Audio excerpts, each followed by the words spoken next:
Hello. Hi, this is Fam Electric Ghost. Hey.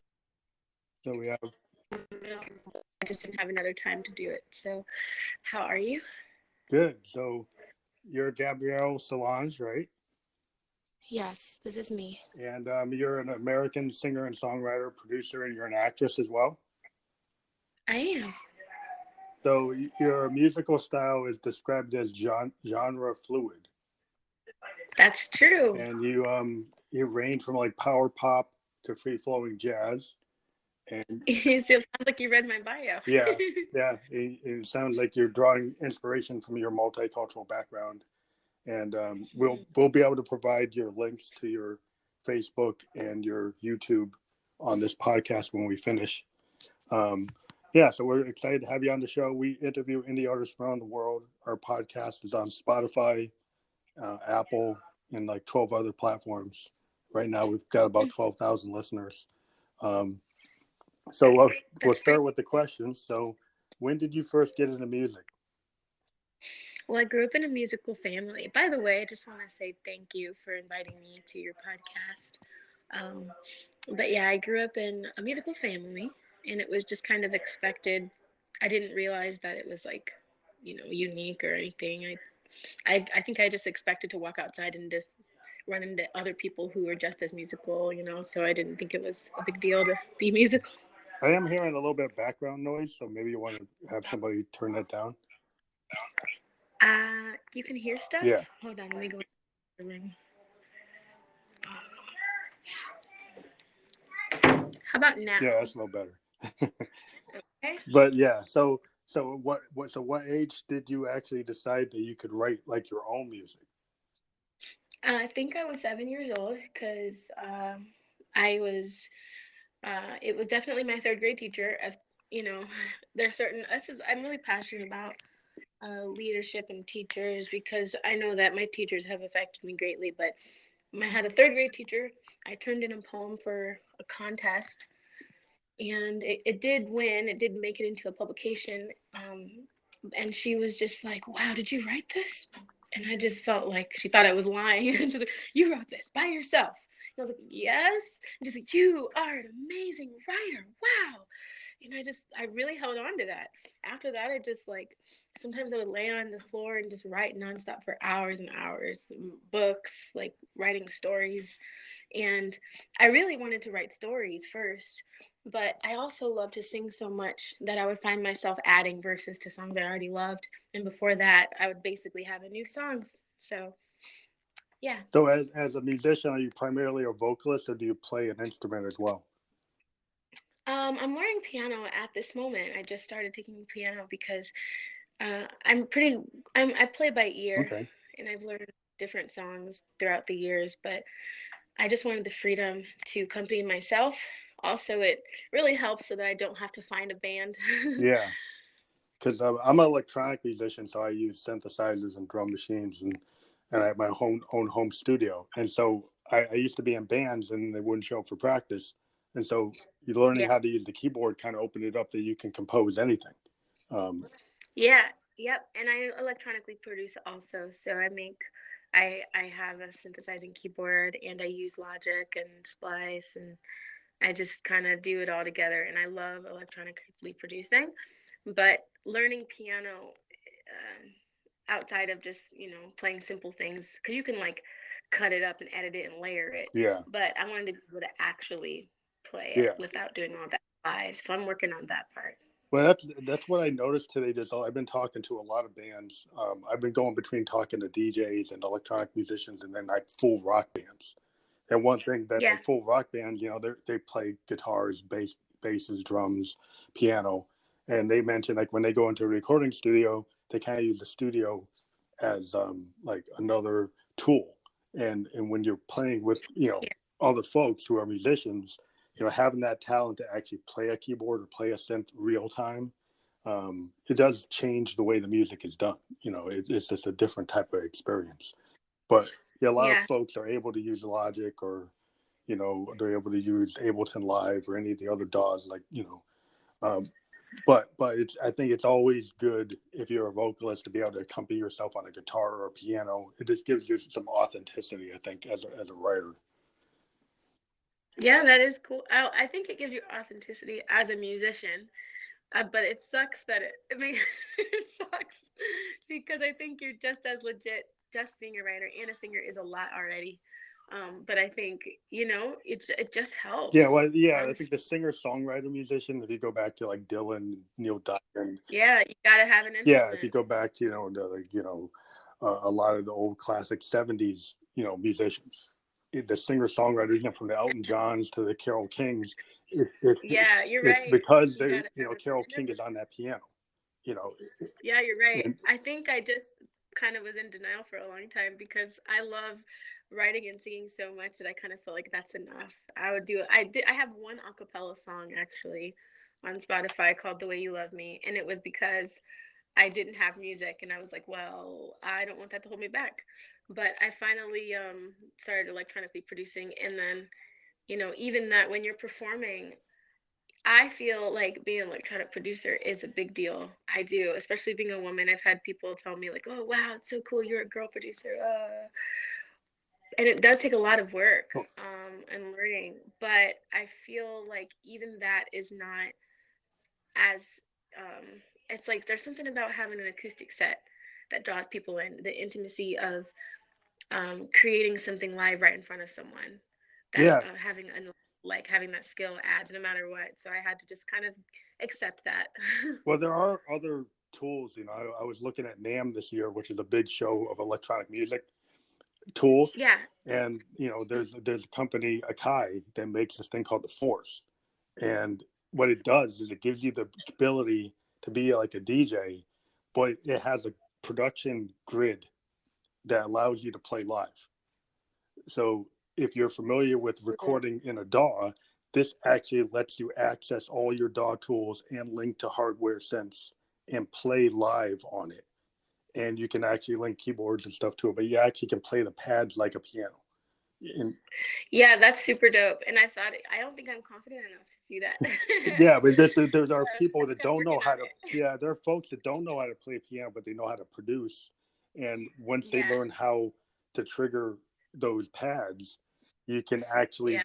have a song with all your triggers and all your splices and all your scenes and your different you know elements. Your samples could be all structured so you could actually kick them off in real time, and and in Yeah. that way you can actually do something that you not necessarily have to be the best piano player, but you just have to have a production mind for music. And then and Yeah. if you use these tools, you can link them to real keyboards or other alternative things, and it gives you a way to perform where you're not just on a CDJ kind of singing to the CDJ. You can actually interact and change things in real time. That's super dope. Yeah, so I think you might want to look into that when you get into it, just because it's about the same as price as a computer, and it's a standalone unit. It doesn't need a PC. It actually has all the stuff inside of it. Well, I thought about even starting with my I have a Mo, is it a Mo XF? I always get the letters mixed up. But like a Yeah, Yamaha that's synthesizer. a good machine. That's a good synth.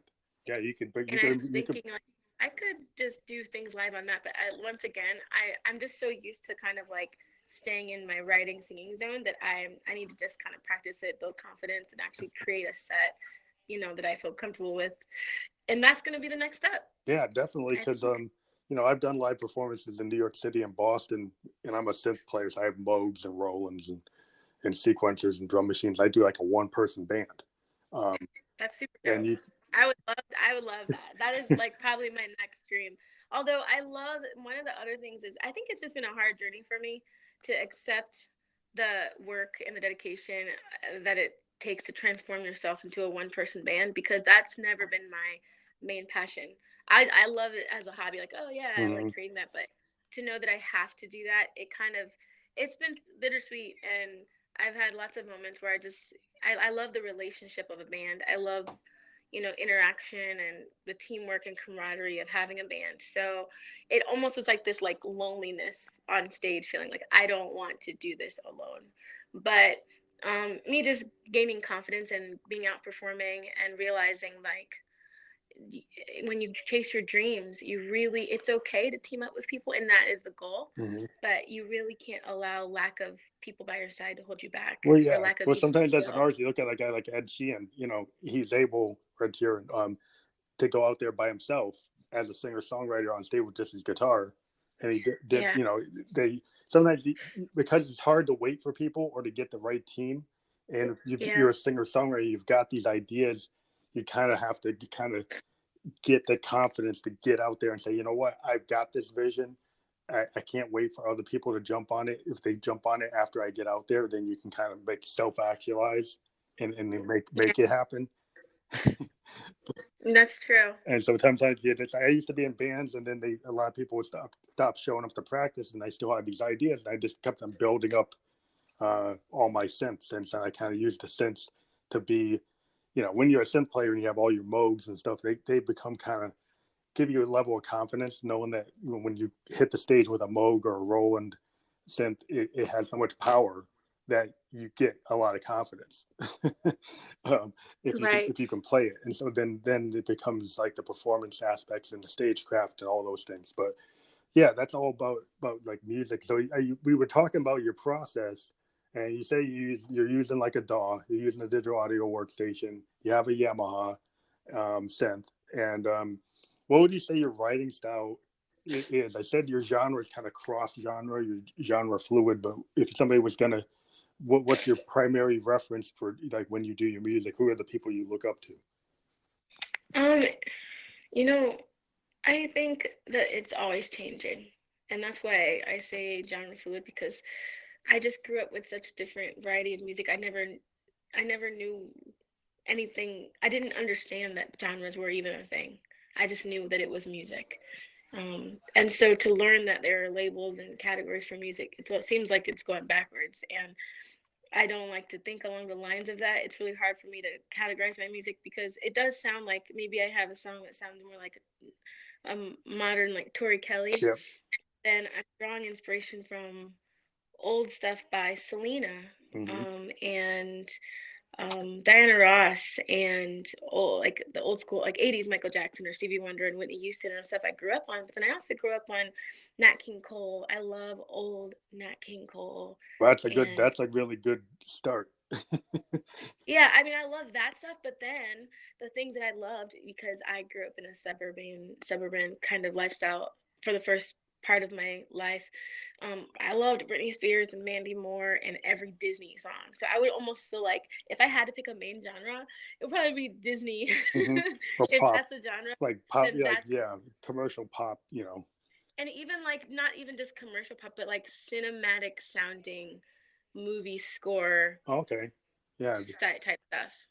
yeah. I mean, you've got like a good reference point because music. A lot about music today. When I talk to a lot of musicians, from punk rockers to alternative rockers to jazz guys to country guys to all different types of musicians, being able to kind of mix up genres and not be locked into anyone is good, because as a musician you grow by bringing in other things, and so Yeah. I think it's good to not lock yourself into any one genre and then just kind of build your own style. Yeah.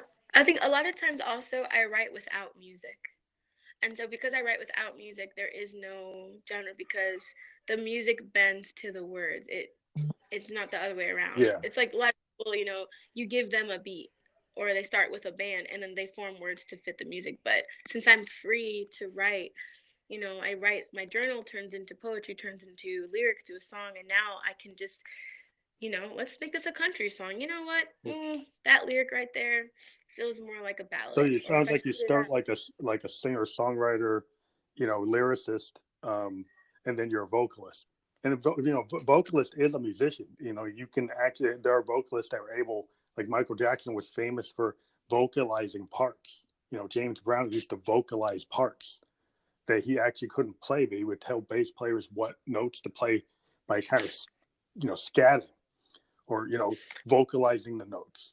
And so that's been like a big tradition in music, at least African American music, where people might not know how to write it, but they actually could tell people, the bass player, what to play, or Yeah. they could actually kind of vocalize what they wanted, and that's a big tradition, in music.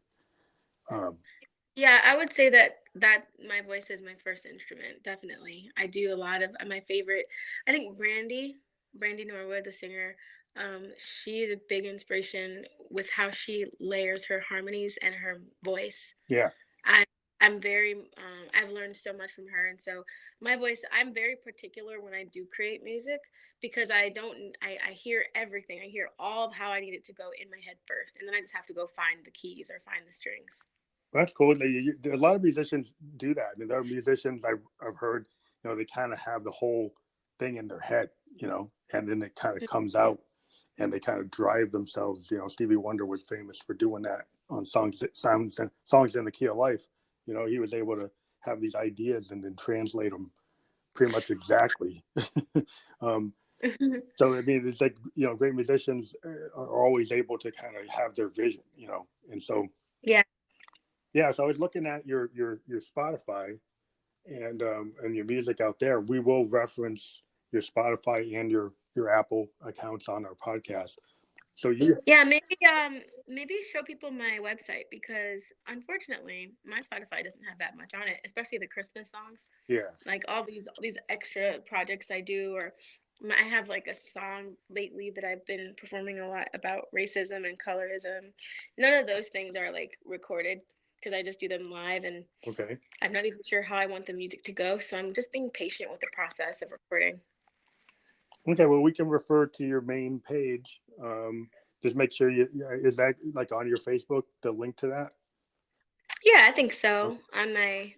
On my Gabrielle Solange Facebook, there should be GabrielleSolange.com is the website. It's super simple. okay, so we'll refer to that. We can put multiple links.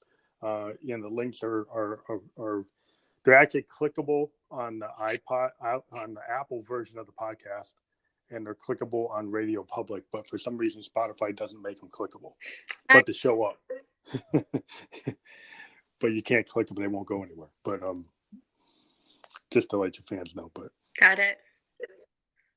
so have you thought about like getting like collaborating and working with a full band as like a future idea, or you still like just want to do the singer-songwriter, present yourself, and just get your playing up to where you want it to be to do that? Well, I always wanted a band, but it's just, right now I'm seeing a lot of times as a guest singer for other bands. Like Mm-hmm. I'll show them my songs, they'll learn it for that one gig, and then I'll move on. I just don't have a band Yeah, because as a musician, you gotta sacrifice a lot. You have to invest a lot, and I haven't found the team of consistent people willing to do that, and just kind of make their way slowly. And especially people have families. We're all adults, so yeah, if they're yeah, not able to immediately see a reward, I understand not being able to make that investment. So, me doing solo things, um, is just I just do what I have to do as far as learning piano, but I would love to have a full band. I have performed many times with a band, full band, duet, whatever. Anytime I can collaborate, I'm always open. I just like to have very, very professional quality and just really driven people who kind of get the vision and the purpose of sharing music. People who are open, people who love to be fluid like me. And yeah, that's the goal, is just to have people who are, going after the same things to partner with, and even if it's just for one gig. But that's what I've been doing, just making friends with people who are just as driven as me. well, I believe that I've seen today that there's a lot of capability for artists to be producer, performers, as like solo acts that you can do pretty much everything. um, and so yeah, you're not going down the wrong road, because with the technology, like I told you, like with the MPSCs and the Akai products out there, and there's so many different things, tools, that if you get them, you can actually be a solo performer and actively control your sound. If you're that driven, if you're really driven to have a certain sound, you can actually create it, as you know, and you're already in that production, so that's a good thing to do, because a lot of music today, you can just show up at a club that has a CDJ, and if you've got your production all set up, you can just do it. Um, so it's What's a you know, CJ? a CDJ is what DJs use in clubs. It's like those Pioneer rigs that electronic musicians like DJs specifically use, but they can be used for backing vocal, the backing tracks for professional musicians. So a lot of times you'll see in clubs all over the world, there's a standard called the CDJ, which is a Pioneer system that allows you to have all your music from your production studio, your Pro Tools, or your Ableton can go onto these devices. And the DJ at the club can just load it, and then you can sing over your tracks. They can mute your vocal track, and you can sing your exact song. I've gone to New York, and there's lots of bands that use these, or clubs that use them. Yeah, I'm kind of still learning because I think I was in a band before, and I did things a totally different way before, and so I took a long break from music, and then when I came back, everything was different. So I just kind of had to start somewhere. Yeah. I mean, it's just, if you get out there, you just might want to check into that. That the standards in most clubs, like in New York, even in LA, for a lot of electronic music, or even pop music, are using these CDJs, which allow you to have your project from your DAW. Okay. So and actually load it, and then you can actually give it to the DJ or the soundboard people. They can run it, and then you can actually sing you just have a microphone and you sing over your song. Yeah, I it's find kind of like singing the tracks, you mean? Yeah, you give them their tracks, and and they can run it through their systems. They usually use Ableton Live or Logic or whatever, and they can actually run them on a CD, and they can actually add some other things to them. They can do mixing, like live on stage. They can do hybrid versions where they can kind of remix their thing live, and then you can sing it. And so it gives you a lot of capability if you learn how to use those. And then on top of it, if you learn the piano and stuff, you can kind of play with them. Okay. Hey, I'm so sorry. I have to go very soon. Do you have any other questions? No, it's just we usually ask you what you feel about streaming services and the current state of the music industry, and then what your feelings are on that, and then we'll close. The current state of the music industry. Yeah. I don't know. I don't know exactly what I'm expected to say or what people usually say. I tend to just look at how it can benefit me or how I can add to it. And so the things that I can think of are just how amazing it is to be able to share your stuff on Spotify without a record label, or how amazing it is to have the platform of YouTube, or the ability to even create your own podcast like you're doing, and to give the power back to the people. There's funding campaigns and funding websites, Patreon, it's really a revolutionary thing. And although it does take some adjusting to, if you're like me and it kind of happened as you were already adult and as you already thought it, you knew what it took. And you kind of have to adjust. I think these younger kids really have a huge advantage just growing up in it. But I think it's just awesome because I get to adjust and be a part of it. And I can humble myself and learn something new. And at moments where I should have given up, I don't have to feel that way now, because I know that there are other ways I can make it. There are other ways I can be heard. And I think it's just become really accessible because of the internet. And I'm very thankful for where the industry is. I don't know if I can call it the industry anymore even. It's just how things are. Well, I think it's really good because it's an example. I've been a musician since I was 18. I'm 50. And an international producer and record label found me on SoundCloud, and now we're getting ready to put out one of my singles on a bigger label. Wow, and yeah. So sometimes it's you work a long time, and I've had a dream since I was 18. I'm 50. I didn't stop. I started doing this podcast. I started putting my stuff on SoundCloud. I've got 80,000 listeners on SoundCloud, but worldwide. And then a producer found me, and I've got tons of compositions, but one song finally got heard by a big producer, and now it's going to come out this summer. So, what I would just say as a musician, you just got to keep on doing what you're doing. Don't let other people kind of your dream is your dream, and you don't let other people take it away from you. Yeah, You and kind of control it. sorry.